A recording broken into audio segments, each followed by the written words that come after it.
আসসালামু আলাইকুম। সংবাদে আপনাদের সবাইকে স্বাগত জানাচ্ছি। আমি ফিরোজ তোহা। শুরুতেই সংবাদ শিরোনাম। বাংলাদেশের সর্বশেষ গুরুত্বপূর্ণ আপডেট সংবাদে আপনাকে স্বাগত। শুরুতেই সংবাদ শিরোনাম, পরে বিস্তারিত।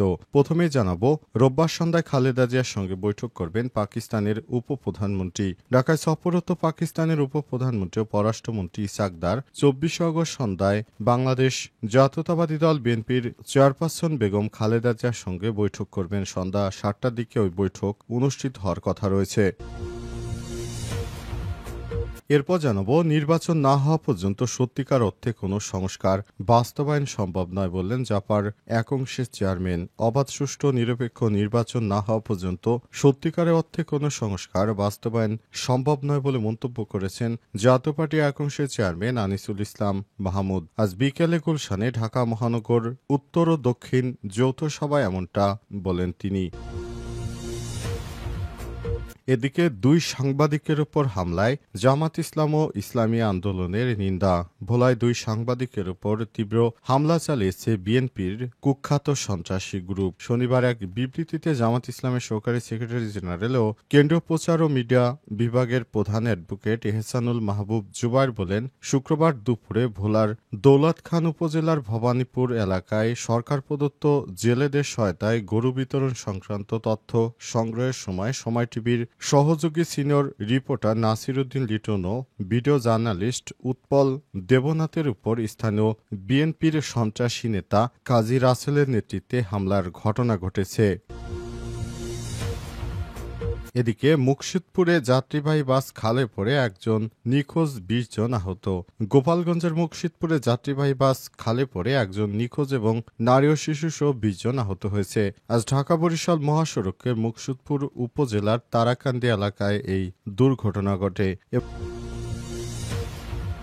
এবং সর্বশেষ জানাবো, মাগুরায় গার্মেন্টস কারখানায় অগ্নিকাণ্ডে প্রায় $1.5 কোটি ক্ষয়ক্ষতি। মাগুরার পৌরসভার সাজিয়ারা এলাকায় কেআই গার্মেন্টস নামের একটি তৈরি পোশাক কারখানায় ভয়াবহ অগ্নিকাণ্ডে প্রায় $1.5 কোটি ক্ষয়ক্ষতি হয়েছে। রাত আনুমানিক 1টার দিকে গতকাল এই অগ্নিকাণ্ডের ঘটনা ঘটে। কারখানার পরিচালক হেনা পারভিন জানান, 2020 সালে তিনি কারখানাটি চালু করেন, যেখানে 40 জন নারী শ্রমিক কাজ করতেন। প্রিয় দর্শক, এতক্ষণ শুনছিলেন সংবাদ শিরোনাম, এবারে বিস্তারিত।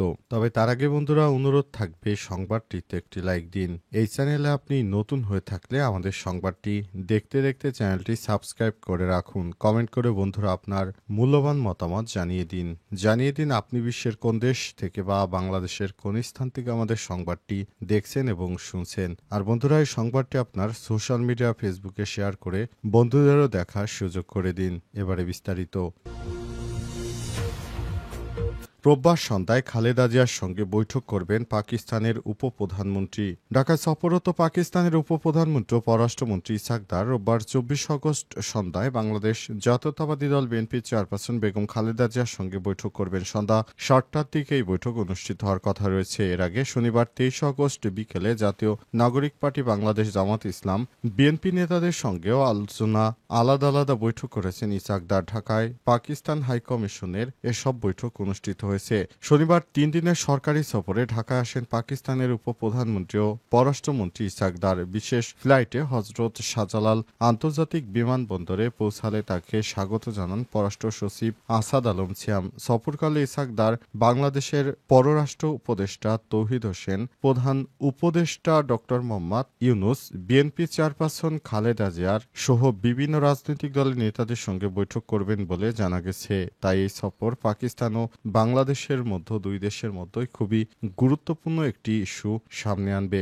অন্তর্বর্তীকালীন সরকারের প্রধান উপদেষ্টা প্রফেসর ড মোহাম্মদ ইউনুসের সরকার সর্বাত্মকভাবে চেষ্টা করছেন আগামীতে একটি ভালো মানের নির্বাচন উপহার দেওয়ার জন্য। এজন্য অন্তর্বর্তীকালীন সরকারের প্রতি বাংলাদেশের মানুষ এখন কৃতজ্ঞতা বোধ করছে। আর এই কৃতজ্ঞতা থেকে অন্তর্বর্তীকালীন সরকারের প্রতি সবাই বিশ্বাস স্থাপন করেছে প্রফেসর ড মোহাম্মদ ইউনুসের সরকার এদেশে একটি সুষ্ঠু ও ভালো মানের নির্বাচন উপহার দিতে পারবে।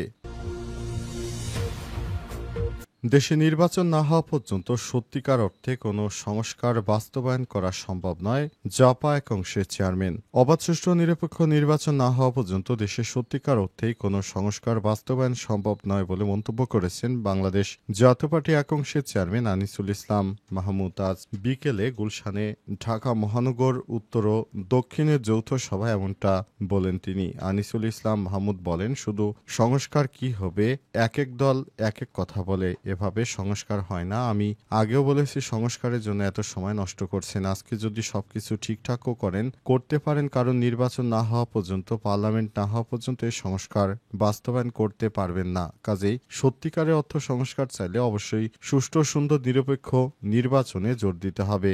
জাপার এক অংশের চেয়ারম্যান আরও বলেন, আমরা নির্বাচন চাই, কিন্তু সেই নির্বাচন অবশ্যই নিরপেক্ষ হতে হবে। মানুষের মধ্যে এই অনুভূতি থাকতে হবে যে এবার একটি নিরপেক্ষ নির্বাচন হচ্ছে, যার ভোট সে যেন দিতে পারে। ভোটার তার জীবন নিয়ে নিশ্চয়তা দিতে হবে। অন্তর্বর্তীকালীন সরকারকে অবশ্যই সেটি নিশ্চিত করতে হবে যে যারা ভোটার রয়েছে তারা যেন একটি সুষ্ঠু এবং নিরপেক্ষ পরিবেশে তারা যেন তাদের ভোটাধিকার প্রয়োগ করতে পারে। সেটা সরকারের পক্ষ থেকে অবশ্যই গুরুত্বের সঙ্গে দেখতে হবে, যাতে করে আগামীতে তারা একটি সুন্দরভাবে রাষ্ট্র পরিচালনার মতো একটি সফল বাংলাদেশ রাজনৈতিক দলগুলোর হাতে তুলে দিতে পারে।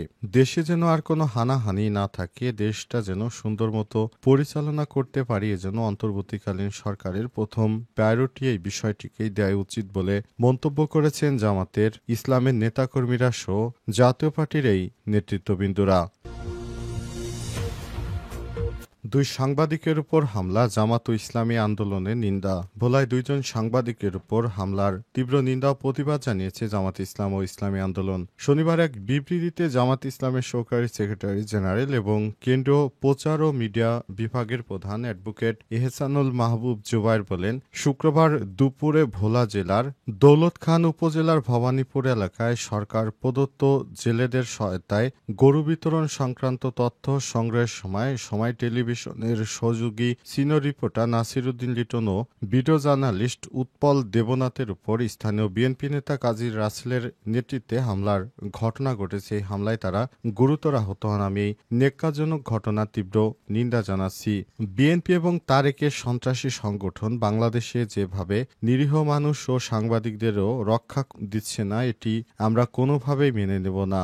বিদেশে বসে চক্রান্ত করছে খালেদার ছেলে তারেক। তিনি বিদেশে বসে দেশের বিরুদ্ধে সব রকম ষড়যন্ত্র শুরু করেছেন। তিনি দেশজুড়ে সাংবাদিক সহ বিভিন্ন মানুষের উপর প্রতিনিয়ত হামলা চালিয়ে যাচ্ছে। এটা কোনোভাবেই আমরা মেনে নেব না। এর জন্য কিন্তু দেশে গণ অভ্যুত্থান হয়নি। বিগত 17 বছর সময় বিএনপি একটি সফল আন্দোলন গড়ে তুলতে পারেনি। এটি সম্পূর্ণ দায়ভার তারেক রহমানের। কারণ সেদিন হেফাজত ইসলাম নেতাকর্মীদের পাশে দাঁড়ায়নি বিএনপি। সেদিন যদি তারা শেখ হাসিনা ফ্যাসিস্টের সরকারের বিপক্ষে দাঁড়াতো, সেদিনই পতন হয়ে যেত। এর জন্য বিএনপি কোনোভাবে দায় এড়াতে পারে না। আবার নতুন নির্বাচন শুরু হওয়ার আগেই তার নেতৃত্ববৃন্দরা যেভাবে সাধারণ মানুষের উপর হামলা শুরু করেছে, সেটা কোনোভাবেই মেনে নেওয়া যায় না। তাদের এই সন্ত্রাসী কর্মকাণ্ড অবশ্যই থামাতে হবে।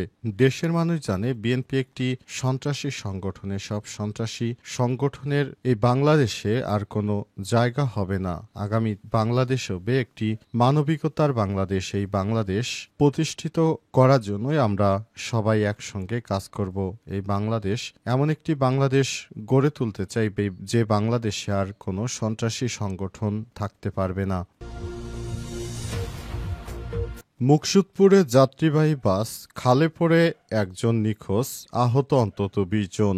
গোপালগঞ্জের মুকসুদপুরে যাত্রীবাহী বাস খালে পড়ে একজন নিখোঁজ ও নারী ও শিশুসহ 20 জন আহত হয়েছে। শনিবার 23 আগস্ট দুপুরে ঢাকা বরিশাল মহাসড়কের মুকসুদপুর উপজেলার তপারকান্দি এলাকায় দুর্ঘটনা ঘটে। ভাঙ্গাহায়ে পুলিশের ওসি মোহাম্মদ রাকিবুজ্জামান দুর্ঘটনার বিষয়টি নিশ্চিত করে জানান, আহত 10 জনকে বিভিন্ন হাসপাতালে ভর্তি করা হয়েছে। ওসি মোহাম্মদ রকিবুজ্জামান জানান, ঢাকা থেকে ছেড়ে আসা শাওন সাগর পরিবহনের একটি যাত্রীবাহী বাস ঘটনাস্থলেই পৌঁছালে চালক নিয়ন্ত্রণ হারিয়ে মহাসড়কের পাশে খালে ফেলে দেন। এতে বাসটি পানিতে ডুবে গেলে কয়েকজন নিখোঁজ হয় ও নারী ও শিশুসহ কমপক্ষে ২০ জন আহত হয়। পরে খবর পেয়ে পুলিশ ও ফায়ার সার্ভিসের কর্মীরা ঘটনাস্থলে পৌঁছে আহতদের উদ্ধার করেছে। ওসি আরও জানান, মাদারীপুর ফায়ার সার্ভিসের একটি ডুবুরি দল ঘটনাস্থলে এসে নিখোঁজ ব্যক্তিকে উদ্ধারে পানিতে তল্লাশি চালাচ্ছে। মারাত্মকভাবে ১০ জনকে বিভিন্ন হাসপাতালে ভর্তি করা হয়েছে।